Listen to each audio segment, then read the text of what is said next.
Aujourd'hui, nous allons vous parler de Pythagore et de son fameux théorème. Pythagore est né en 592 avant Jésus-Christ sur une île grecque appelée Samos. C'était un mathématicien reconnu.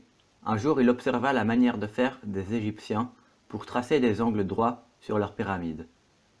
Ils utilisaient une corde à 12 nœuds.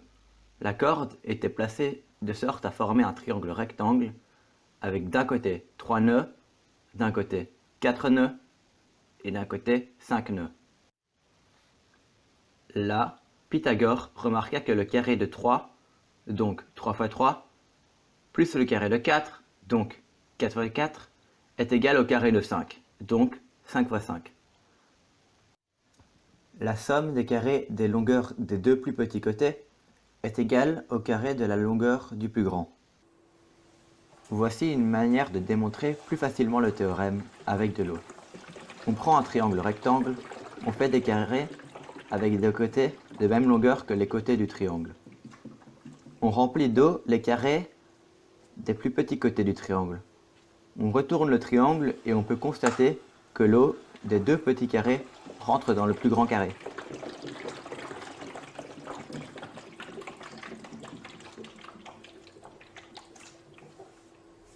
Il est maintenant grand temps de vous expliquer ce qu'est une racine carrée.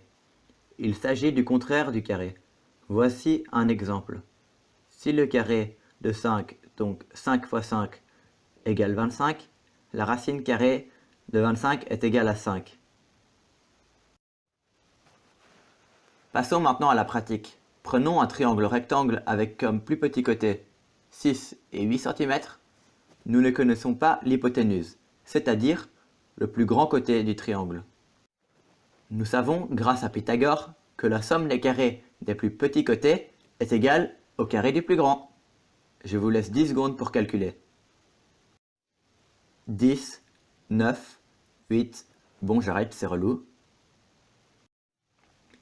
La réponse est bel et bien 10 cm, car 6 fois 6 plus 8 fois 8 est égal à 100.